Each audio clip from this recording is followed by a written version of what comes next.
Kia ora. Welcome. Oh, it's me, Nikki. Oh, it says my official name there. Excuse me. Right. So we've got people just joining in at the moment.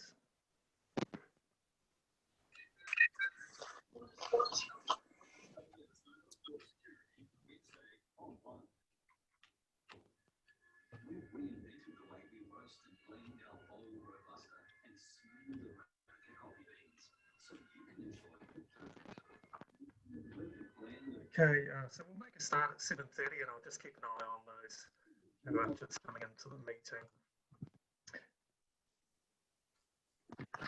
So, kia ora koutou, welcome to the Zoom event on teaching entrepreneurship in North Korea. My name is Kareem Dickey and I'm chair of the New Zealand Institute of International Affairs, Wellington branch. Founded in 1934 by former Prime Minister Walter Nash, the Institute is a non-government organisation which provides an independent and non-partisan platform on international affairs and their impact on New Zealand.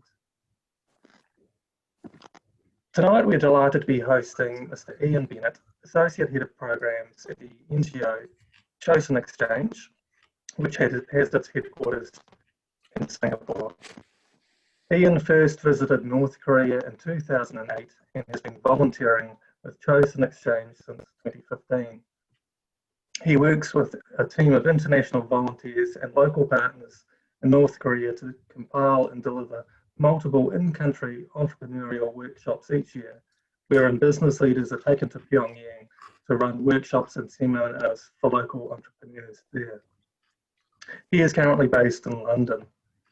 Following his presentation, we'll open it up for questions, and please feel free to post any you have using the chat function. Ian, a very good morning to you. Thank you for joining us from London. Good morning, Karim. Good morning. Your audio was a little jumpy. Is my audio clear? Sounding good to me. Okay, great. I can actually hear myself a little bit, Karim. So I think I'm coming back. So if anyone doesn't have a speaker muted, that would be great. But thank you very much for the introduction. So I believe, Karim, you're going to be running the slides from there. Is that correct? Yeah, muted but nodding. So that's a.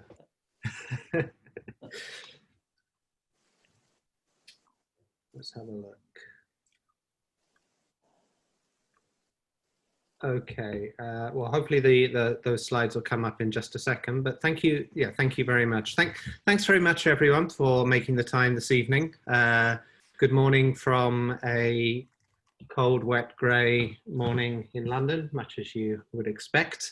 Thanks for taking the time to, for showing an interest in what we do. I'm going to be talking to you over the next 25-30 minutes, a bit about what we do, teaching entrepreneurship in North Korea, a little bit about what we do, how we do it.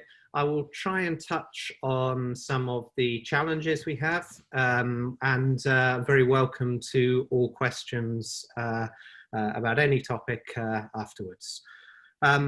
So, Karim, if you could, if I could go to the first slide, that would be great. Thank you. Okay, so if we could just go to the next slide, that would be great. Thank you. So if I can just start by introducing Choson Exchange. So I know, some of you may be familiar with what we do, but most people aren't. It is quite niche. So we are a non-profit.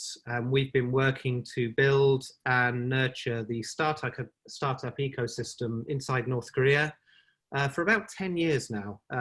We were officially founded in Singapore in 2009, but we have a volunteer network. They're based in Singapore, Vietnam, Indonesia, myself in the UK. And since our first in-country workshop, which was almost a decade ago, we've trained over 2,100, I believe, entrepreneurs within North Korea. We've also taken North Koreans overseas for business training, and I'll talk a little bit about that in a moment.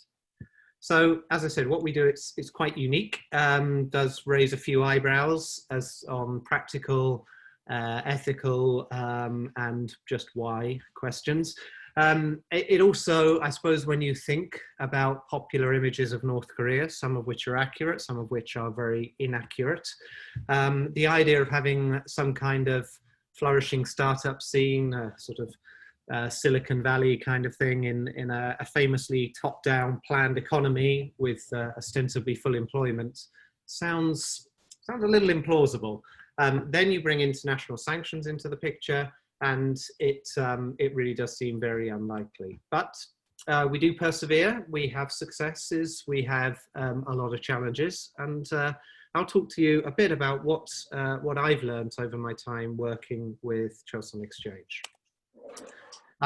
Kareem, could you put it to the full screen on the slides? Because we're just seeing the first slide at the moment. And if we could go to the third one, that would be great.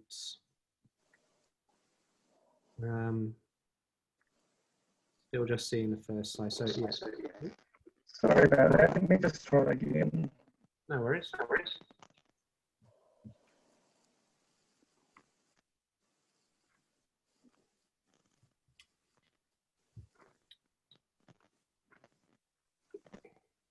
Is it showing up now? Nope. It just says you started.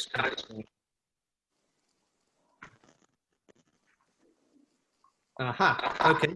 You're working. You're just a few slides. So if you could go to slide 3, that would be great.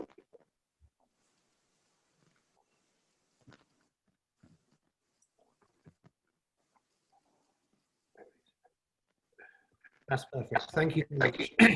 Okay, so our main workshop, and thank you. Our main workshop is our main work in North Korea is running workshops. We run these for startup entrepreneurs and small to medium-sized businesses. And what we do is we bring experts from around the world into the country to share their expertise. By the way, it's all voluntary. We don't pay them anything. On multi-day workshops, many of them are in Pyongyang, but we also work in places like Pyeongseong, which is just north of Pyongyang, and we've worked in other cities around the country. These people, there is no such thing as a typical workshop leader. We've had people from Facebook, The Economist, we've had entrepreneurs who've built up businesses from scratch, we've had academics, architects, city planners, all sorts. The lady in the picture there, she's a Canadian marketing expert. She's based in Singapore, and she was in the middle of marketing and economics class in the November before last, and that's up in Pyeongseong. So each person they bring a unique set of skills, life experiences, and they give practical advice about what does and doesn't work in the wider business world. It is a common perception that North Koreans have no knowledge of the outside world or anything other than just running an economy on pure Marxist principles, and that's not the case. They have very large libraries. They do have a fairly good understanding of at least the theory of how other places are run. They have less in terms of the practical, anecdotal experiences. So having somebody stand up at the front and say, well, I started from nothing, and then I built this up this way, and this is the things I found that work, and this doesn't, that's invaluable to them. So we, in recent years, pre-COVID, we have been getting up to 150 people coming along to the workshops. So it is very popular. Next slide, please. So in addition to our in-country workshops, we also sponsor some of the most promising North Korean entrepreneurs that we find there to join us on study programs usually in Singapore. We have done them in other countries as well. So they're away from their usual environment. For many of these people, it's the first time out of their home country. And they study on a 3-month mini MBA program where they do a range of business skills. And we put them on placements with leading Singapore incubators. And we're really emphasizing learning while doing there. It's not just classroom-based teaching. Keeping these short, that means we can open them up to a much wider range of potential candidates. As you can imagine, it can be hard to get permission for Koreans to travel, especially younger, ambitious, unmarried people who, yeah, I'll leave it there. So people, it can be difficult to get permission for people to travel. So many of those people that we get to come to Singapore have gone on to reteach what they learn to others when they go back home in coaching, mentorship, and I guess we would like to fund more of these mentorship programs overseas, but you can obviously imagine that the cost and logistics involved are fairly punitive, not to mention the current international sanctions environment. Next slide, please. So what we have here, so this is just to give a little overview of where we've run programs. It's mostly accurate, but as you can see, we do the most, looking at the map on the left of North Korea, we do most of our workshops in Pyongyang, so we've done 30 something there. And that, to be fair, there are some provinces that we can't even get to. Okay, so you know, if we're not going to get to Jonguns province, which is up in the north, the yellow one just there. This occasionally opens us up to criticism, which I'd like to address now. Some people will say, well, you're only teaching the elite, you're only teaching those in the capital. You know, what about the farmers up in Jonguns province? So I suppose there's two responses to this. The first is that, like in any country, not every area is equally ready and equipped to allow entrepreneurship to take off, and access to the resources and the infrastructure or the general quality of the infrastructure is much higher in Pyongyang than in these rural areas. And secondly, just at a philosophical level, it doesn't follow to me that if you can only help some of the people, you should do nothing until such time as you can help everyone. I would reject that argument. I think helping some people is better than others, and those in Pyongyang are the easiest to reach, and they are the most equipped to effect change. But as you can see, where we do go outside the capital, we also do workshops there when we can. I'd like to talk to you just a bit about one area which is outside the capital, which we consider to have great potential as a startup ecosystem location. It's about where that number 6 is on the map on the left-hand side.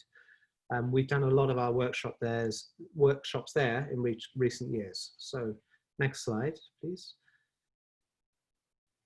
So this place that I'm talking about, it's called Pyeongsong.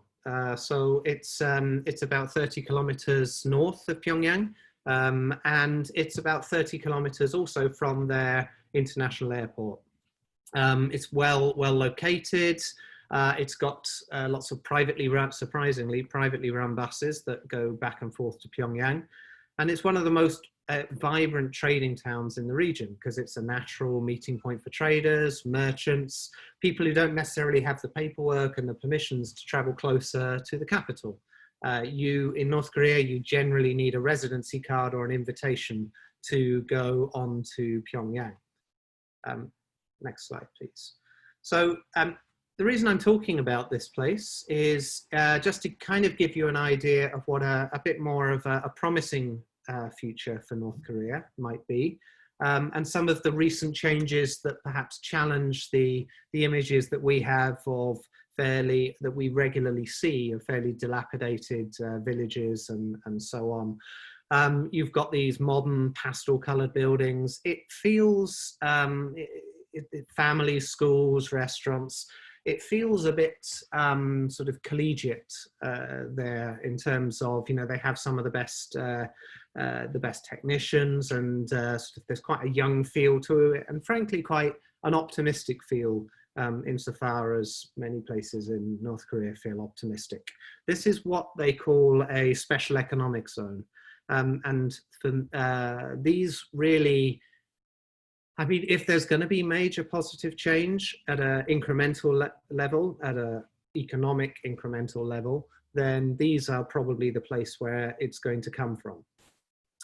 They are affiliated to things like the Ministries of External Economy, the State Academy of Sciences, and so on.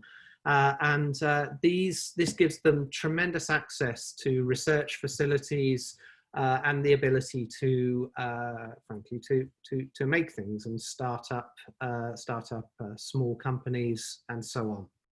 And this place is in Pyeongseong, and it's called Eunjong Park. So if I could go to the next slide. So how have we worked with these people at Eunjong Park? So we have a good relationship with them. We've kind of worked at two levels, really. Starting at the macro level. So we've been working with them since 2014, pretty much as soon as it was designated a special economic zone. We ran our first workshop with them then. Then we took people on one of those 4-month MBA programs that I talked about before. We took some of them abroad to Singapore and Malaysia. 2015, things got a bit more difficult in the international environment. Sanctions tightened up. So we pivoted, as startup people like to say, and encouraged them to focus on goods and services for the domestic market then. So originally they would have loved to have traded. They still would love to trade, but we're not going to go and facilitate that at a time when that is prohibited, proscribed by sanctions. So we encouraged them to focus on the domestic market for goods and services then. I appreciate this is a massive leap of faith in terms of positivity, something I'm not frequently accused of, but a very tight sanctions environment can give a degree of protectionism for small firms in a country to find their footing in the domestic market. It means that they're not facing quite so much competition from abroad. As you can imagine, being right next door to China, it's quite difficult to produce things efficiently that aren't going to be undercut in terms of price and outdone in terms of quality. So that gave them a kind of a bubble for a few of these firms to build up. So having returned year on year, engaged with the management at the macro level, we now work at the micro level on long-term mentoring programs. We've been, as I said, we've been going there since 2014. And so we see the same people coming back year on year. We're currently monitoring about just under 20 startups, which are in progress. Last count, I think 12 or 13 had a working prototype, and several had already gone to market. I'll talk about a couple of case studies. Next slide, please. It's, sorry, I've got annoying movie things on there. Yep. Yeah, so this was, you can just about see me in the picture holding something green on the front row. So this was a couple of years ago in November, and we took 16 business speakers from around the world. We did a big workshop there for over 4 days. And then what we did was, rather than just that traditional lecture response, which the Koreans are fairly accustomed to, fairly traditional style of teaching, we got each of their groups that turned up to bring an existing business idea or propose a new one. And then they kind of developed it and honed it over the course of the workshop, and then pitched it to us on the last day, a sort of Shark Tank, or it gets called different things in different countries, but so had them pitch their ideas on the last day. So that gentleman at the front is pitching, I forget what it was, but something. He didn't win. Anyway, so So yeah, so since we've trained this initial group of MBA students, they've come back and they then teach the other participants what they knew. This is great because it means when we turn up for a workshop, we're hitting the ground running. They've already got their ideas, they've got their business plans worked out, and they're coming to us with specifics, and that's really good because we're not starting afresh each time. Next slide, please. Oh, so that's another gentleman who he was pitching vacuum sealed vegetables. So they have vacuum sealing facilities there. Refrigeration is keeping things fresh is obviously quite difficult in a country where you can't where fuel is so heavily sanctioned that transporting things is very expensive. Chili pepper is very important in Korean cooking. So he's vacuum sealed these and he's distributing them around the country for winter. Next slide, please. So I'm just going to talk just about a couple of success stories, and you know we have to frame this in where North Korea is as a developing country. We're not necessarily going to see the next big tech startup coming out of there, but it's encouraging to see these green shoots. So the gentleman on the left, Mr. Kim, he was an engineer, and he brought. They were selling this medicinal tea. When I say medicinal, it's tea, but unregulated market. You can say what you like. So he was bringing medicinal tea, and they really weren't managing to make much traction. We brought in marketing and branding experts to say, look, who are you trying to sell this to?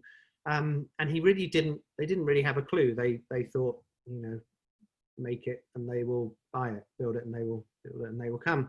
It was just selling this tea. There was no clear image. So what they did is we had them rebrand it as a luxury item, and really focus on the health benefits for consumers at the top end of the market. So it was relaunched at a higher price, and he's doing quite well. The gentleman on the other side is an engineer. So he came to a customer feedback session. So he did he's a proper geek. So he came along and did market research amongst potential buyers in factories to see what their problems were.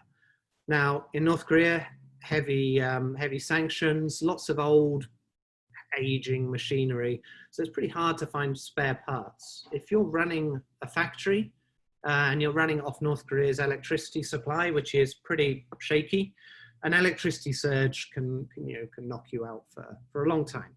So he just built this. The thing he's holding is a little surge protector, which is tuned to the voltage, wattage, such things of the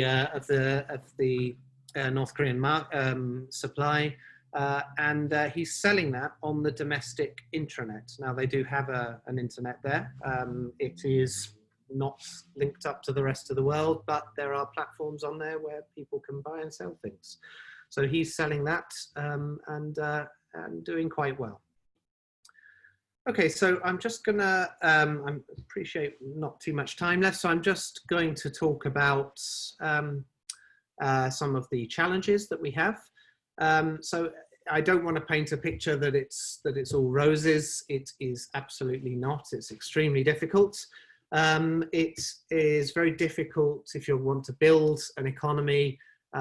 People need to have confidence that they're going to retain profits. Profit was quite a dirty word in North Korea for ideological reasons, less so now. But if people don't have confidence that they're going to be able to retain what they build, then they won't be incentivized to do it. Very difficult with the internet access.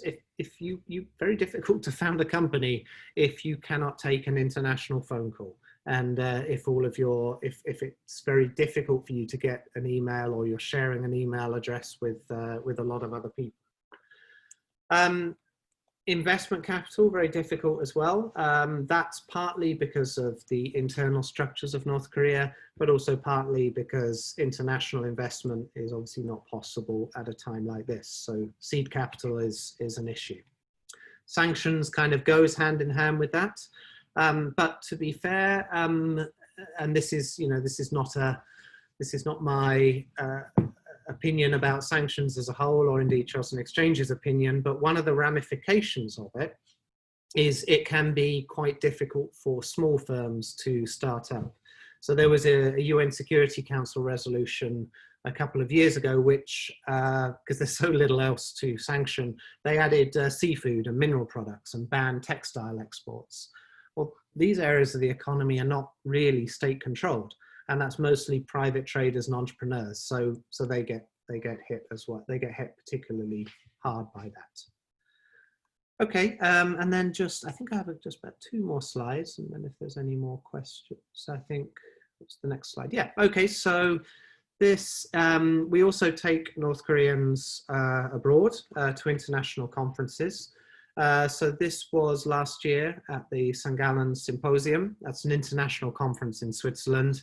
And that's, and we have them bring their ideas, join debates as well.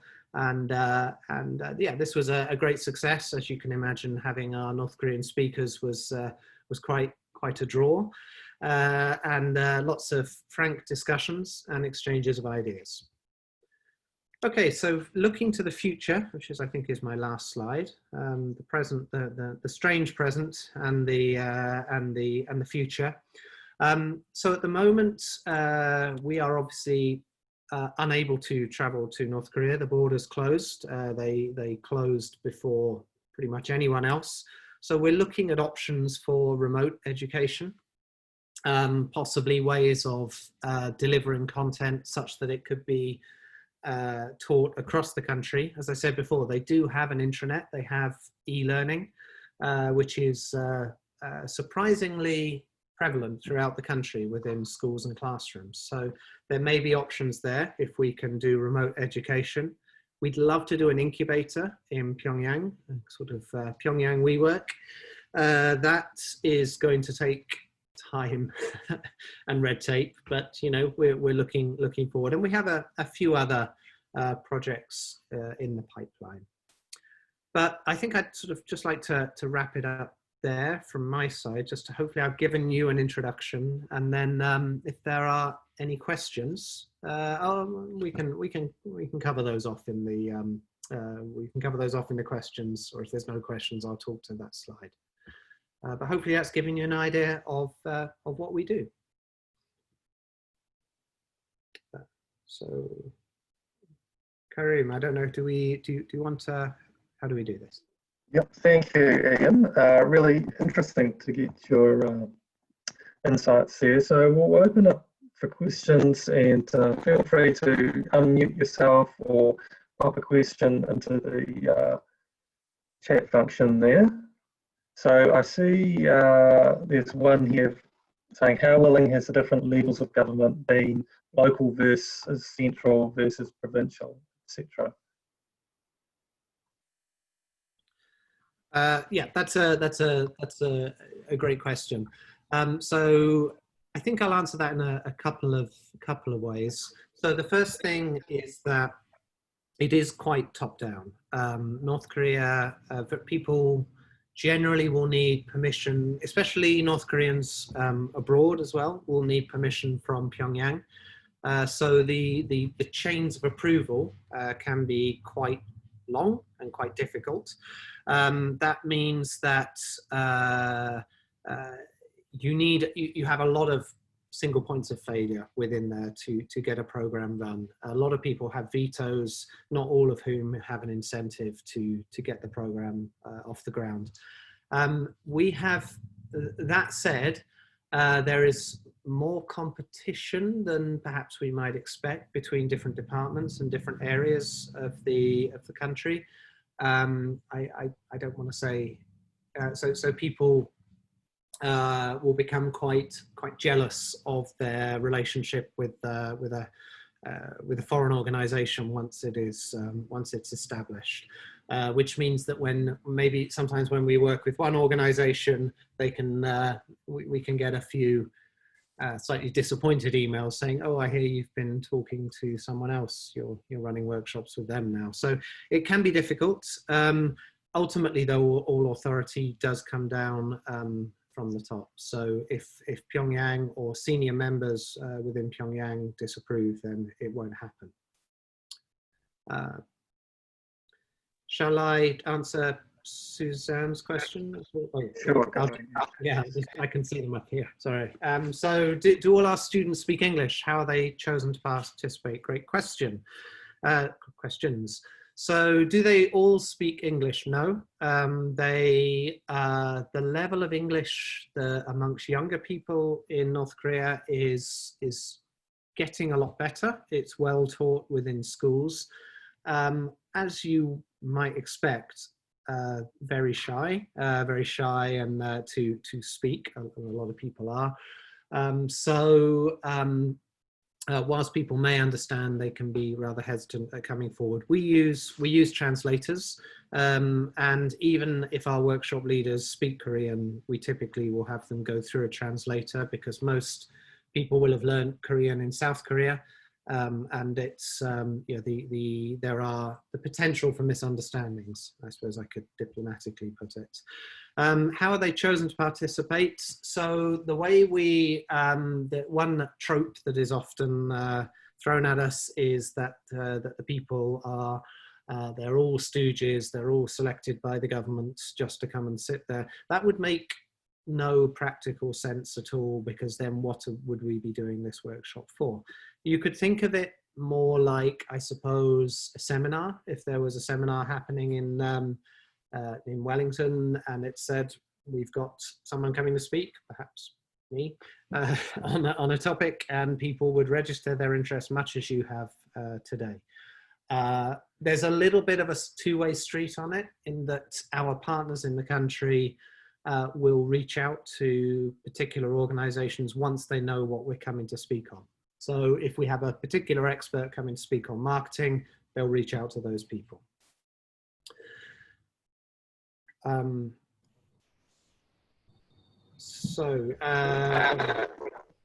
ahead. Person here who wants to unmute and ask a question. So, Jonguns, would you like to speak now?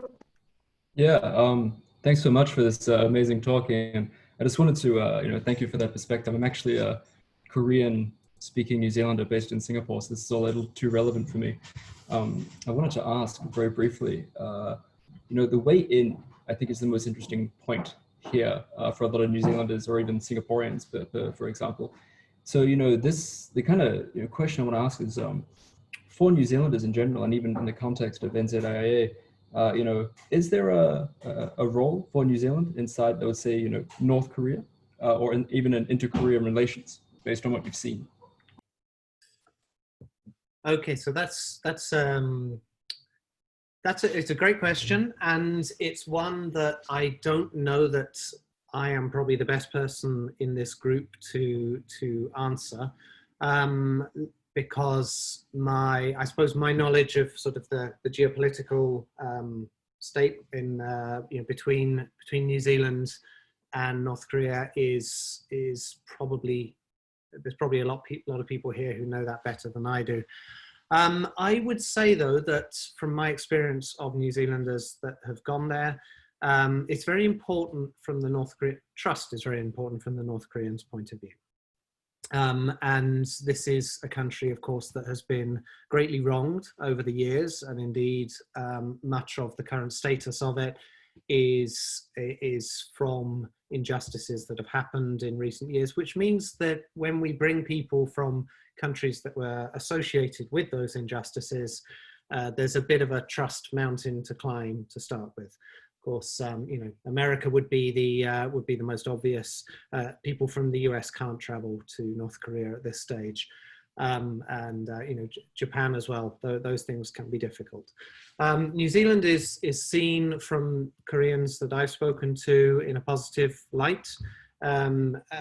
Even there's I think even though a lot of things have not been let go from the Korean War, they understand that that things have changed there. So I would say any countries such as countries like New Zealand that are seen in more of a more of a neutral position are certainly in a far more positive, starting at an advantage there. Right, so we have a question from Takashi here at the moment, so asking what made you take part in Choson Exchange activities? How do you communicate with North Korean counterparts from overseas? Okay, so thank you, Takashi. So what made me take part in Choson Exchange's there are two questions again. What made me take part in Choson Exchange's activities? So this all comes from so my background, I don't do this all the time. I work in management consultancy and I was bored and fed up about 12 years ago, and I decided to go and do something different. So I quit my job and went to live in South Korea, and I lived very close to the border. And I was fascinated with North Korea because it was that place just over the hill that we never talked about, no one ever mentioned. If I used to go out jogging every morning, and if I'd gone jogging the distance I jogged in a circle, I'd have ended up at the DMZ. So, and yet it was never mentioned. So I was fascinated with the place. I also come from a background in psychology, and in one of the things people do in psychology is they look sometimes at twin studies, and you look at where two twins were separated at birth and how one develops and how the other one develops, and to try and understand nature versus nurture. And to me, at a very crude level, it seems like Korea had, being divided in two. You'd had people that were by and large living fairly homogeneously for a long time, and then divided in half, and you've got these polar opposites. So long story short, I became fascinated with the place. I then visited. I went at that stage in 2008, you could go over the DMZ. So there was a small area over on the East Coast where you could visit. So I traveled over a few times. I visited as a tourist, but I think there's a limit, and I should declare also I work as a tour guide with Choreo Tours. So my opinions on tourism there, just to caveat that. But I think there's an upper limit to a number of times that you can go as a tourist without repeating things and without wishing to just be looking. I wanted to try and give something back if I could. And so I literally Googled organizations working in North Korea, NGOs, charities, and I found these guys in Singapore. What's this? Choson Exchange, don't know what this is. And it seemed to fit with my skill set, that something I could go over there, do a workshop, and a lot of the restrictions that I'd found with tourism would just not be there. So we mingle with the North Koreans.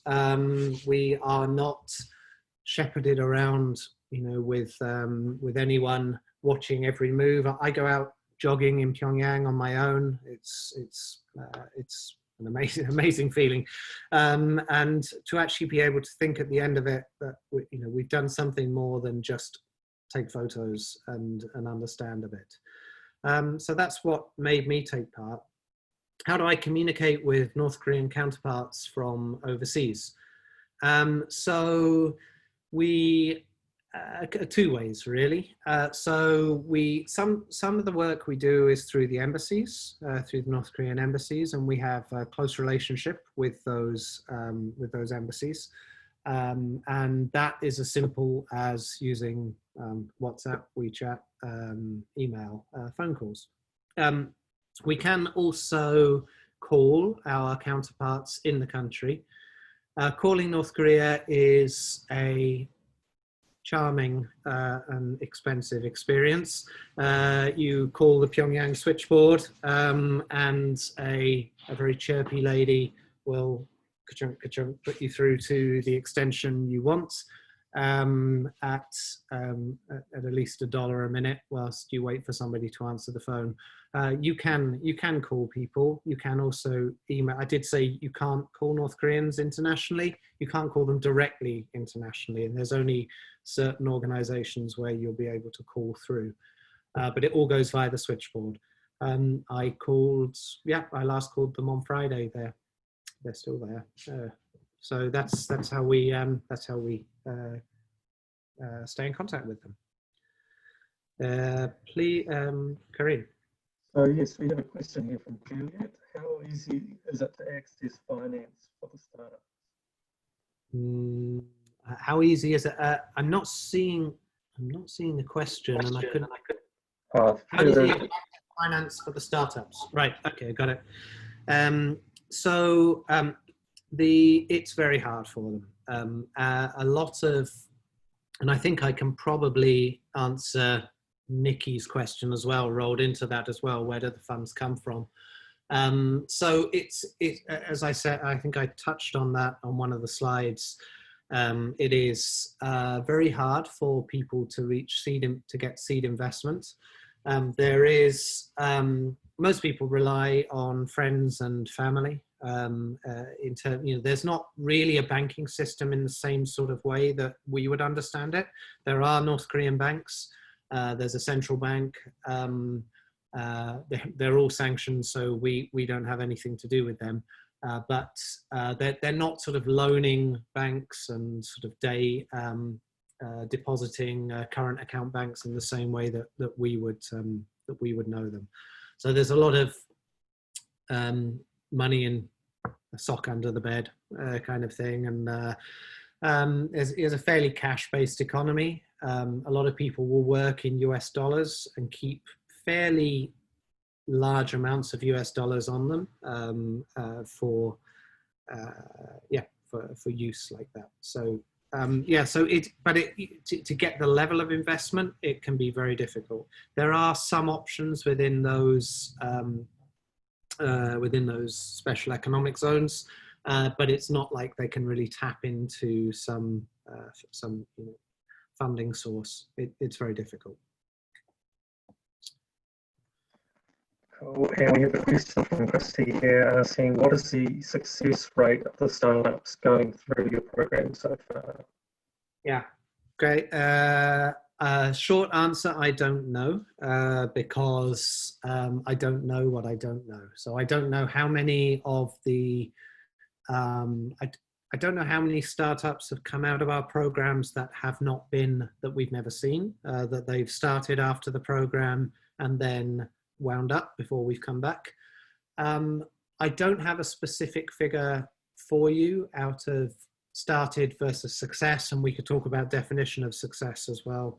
And that's, but that would probably be seen as, I think if I spent too long talking about the definition of success and numbers, it could be construed as, as trying to magic a figure out of the air, and I don't want to do that.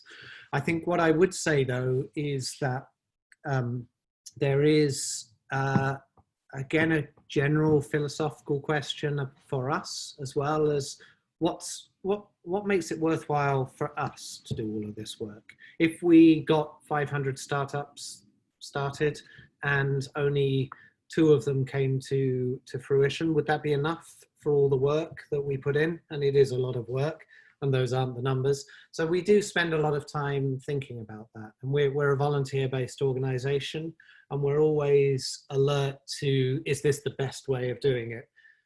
Doing the in-person workshops. And which is why I think when I showed you a brief slide earlier, we're also looking at ways that we can reach larger numbers of people.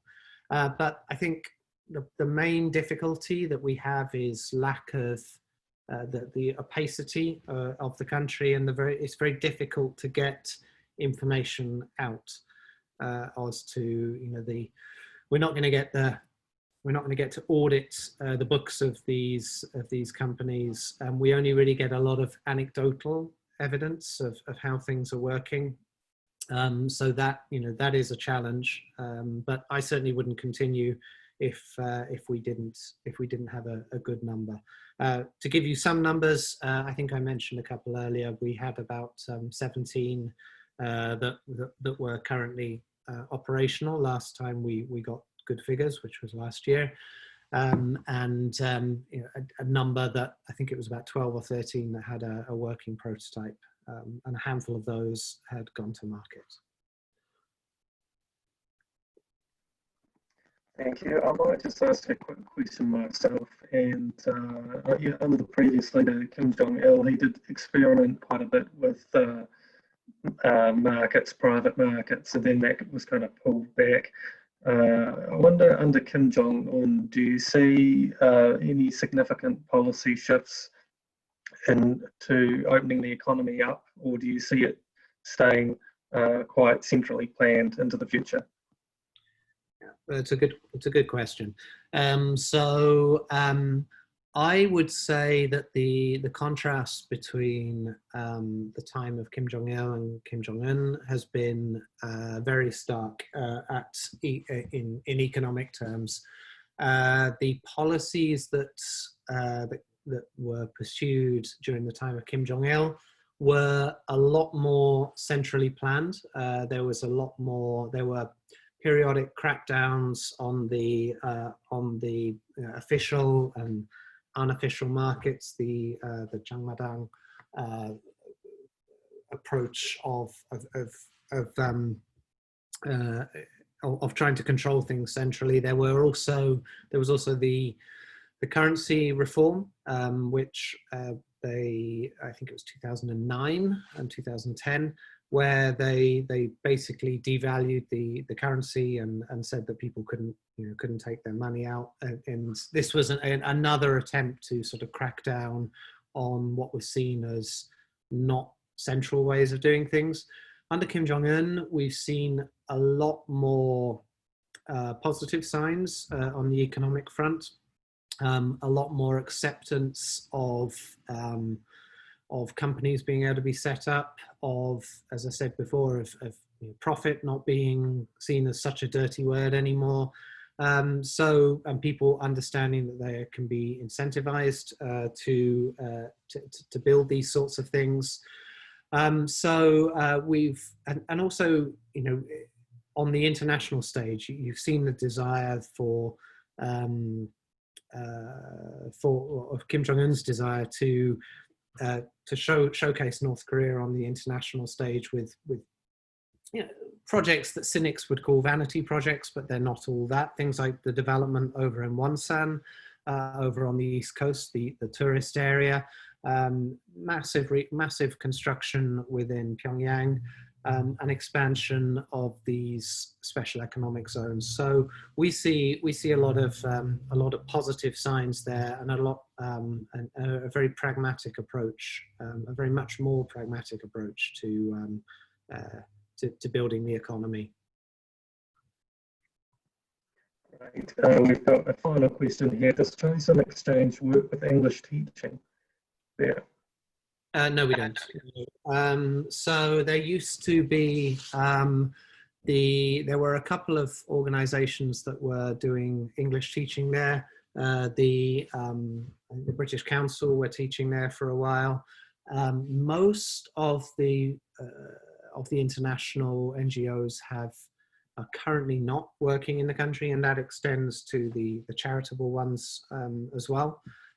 So most of them are out due to the COVID situation, but at the moment, no, we don't work with those.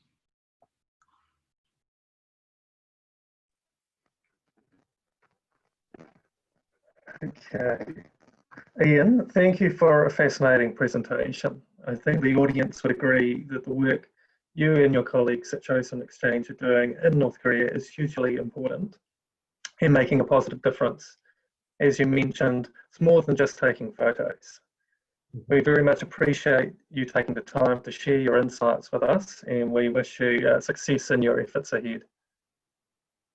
Thank you very much, Karim, and yeah, thanks all for joining. Appreciate it. Thank you. Thank you. Thank you.